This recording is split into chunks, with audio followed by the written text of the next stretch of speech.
अस्सलाम वालेकुम नाज़रीन, ये मिली वॉइस का डेली बुलेटिन आलमी शब रोज़ है। मैं अब्दुल वहाब। आलम इस्लाम की अहम खबरों से कबल पेश है चंद अहम सुर्खियाँ। फ़लस्तीन में सेहूनी जराइम पर अमरीका फिर आड़े आया, अक़वाम मुत्तहिदा का इजलास किया वीटो। फ़लस्तीन में जंग बंदी के लिए आलमी कोशिशें, लेकिन गज़ा के मुहासिरती ज़िंदगी से नज़रें हैं गाफिल। मसला फ़लस्तीन पर यूरोपीय ममालिक की राय भी तकसीम, कुछ फ़लस्तीन के हक़ में तो कुछ सेहूनी दहशतगर्द रियासत के साथ। तालिबान इस्तांबुल में अमन मुज़ाकरात पर तैयार, लेकिन रखी अपनी शर्तें। अमेरिका में एशियाई बाशिंदों के खिलाफ नफरत अंगेज़ जराइम से मुताल्लिक़ क़ानून मंजूर।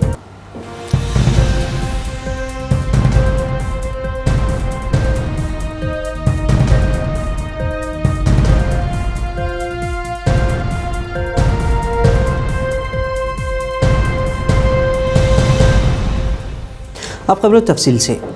इसराइल और फ़लस्तीन के माबैन पुरतशद्दुद हमलों और जवाबी हमलों का सिलसिला जारी है। इस दौरान अमेरिका की दहशतगर्दी की पुष्टपनाही एक बार फिर आया हो गई, जब अमेरिका ने अक़वाम मुत्तहिदा की सलामती कौंसिल में फ़्रांस की करारदाद को वीटो कर दिया। इजलास में फ़्रांस ने मिस्र और उर्दून के साथ मिलकर हम आहंगी से मुताल्लिक़ एक मुसव्वदा करारदाद पेश किया था।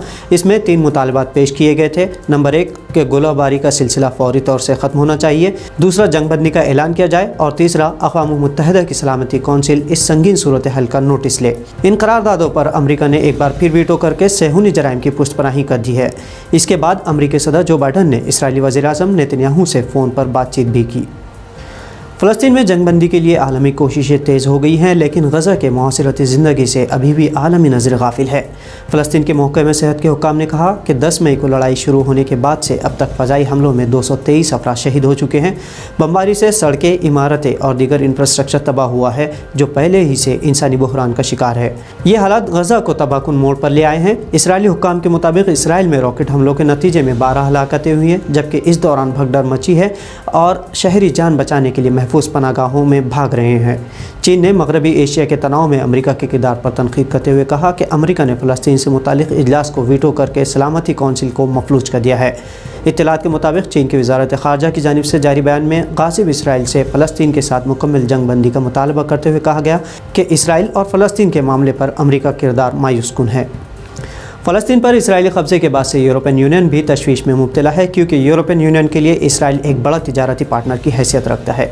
फ़लस्तीनी इसराइली तनाज़े पर यूरोपीय वज़राए ख़ारजा का हंगामी इजलास हुआ, ताहम इस इजलास में पहले ही यूरोपियन यूनियन के 27 ममालिक तक़सीम में नज़र आए। इजलास से कबल ही यूरोपियन यूनियन के ताकतवर मुल्क जर्मनी के वज़ीर ख़ारजा ने फ़ौरी जंग बंदी के साथ साथ फ़लस्तीनियों के लिए इजाफ़े माली इमदाद का भी मुतालबा किया। यूरोपियन यूनियन एक तरफ इसराइल का सबसे बड़ा तिजारती पार्टनर है, जबकि दूसरी तरफ फ़लस्तीन को इमदाद फराहम करने वाला सबसे बड़ा डोनर भी। यूरोपियन यूनियन ऐसे इक़दामात से परहेज़ करती आई है जिनके तहत इसराइल पर मुमकिन इक़्तिसादी पाबंदियाँ आयद हो सके। मशरिक़ी वस्ता तनाज़े में यूरोपियन यूनियन हमेशा बैक सीट पर ही रही है, जबकि सियासी हल के लिए हमेशा अमेरिका को ही कायदाना किरदार दिया गया है। ऐसे में चंद ममालिक फ़लस्तीन के हामी हैं, तो कई ममालिक सेहूनी रियासत इसराइल के जुल्म की तायद करते हैं। बेल्जियम, आयरलैंड, माल्टा, लग्जमबर्ग और फिनलैंड फ़लस्तीन की हिमायत करते हैं, तो वहीं हंगेरी, जमहूरिया चेक, ऑस्ट्रिया, यूनान, कब्रस और पोलैंड सेहूनी दहशतगर्द रियासत के हक़ में हैं।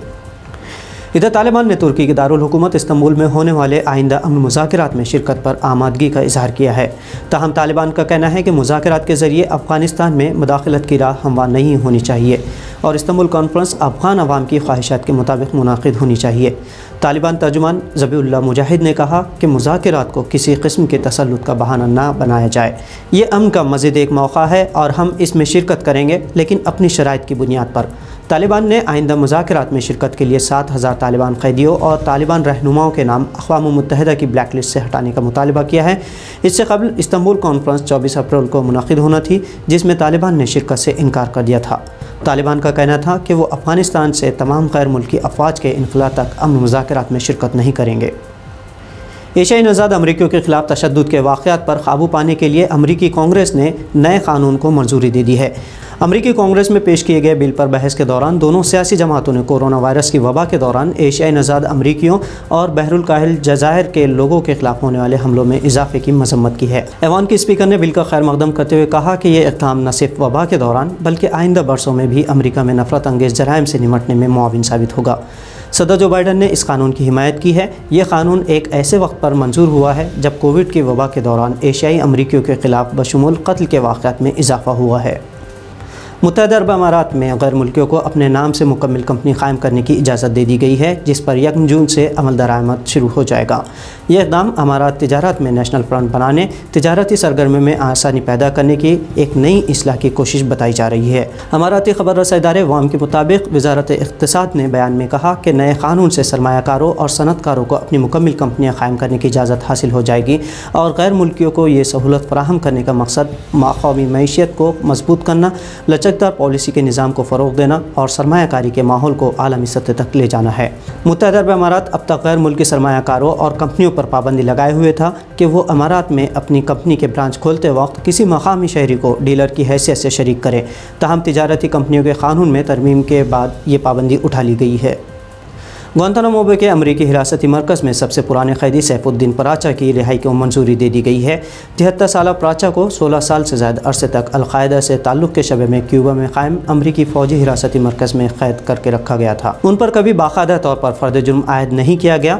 رہائی کی منظوری میں پراچا کے حوالے سے بھی فقط یہ لکھا گیا کہ وہ اب امریکہ کے لیے خطرہ نہیں ہے۔ اس فیصلے کے بعد بھی لازمی نہیں کہ پراچا کو جیل سے رہائی مل جائے، تاہم اس حوالے سے یہ ایک اہم قدم ضرور ہے۔ پراچا امریکہ کے رہائشی تھے اور نیو یارک شہر میں ان کی جائیداد بھی تھی، جبکہ وہ پاکستان میں ایک امیر کاروباری شخصیت تھے۔ القاعدہ کی معاونت اور 11 ستمبر کے حملوں میں مالی تعاون کے الزام کے تحت سیف الدین کو گرفتار کیا گیا تھا، جبکہ پراچا دہشت گردی میں ملوث ہونے کے الزامات سے مکمل انکار کرتے آئے ہیں۔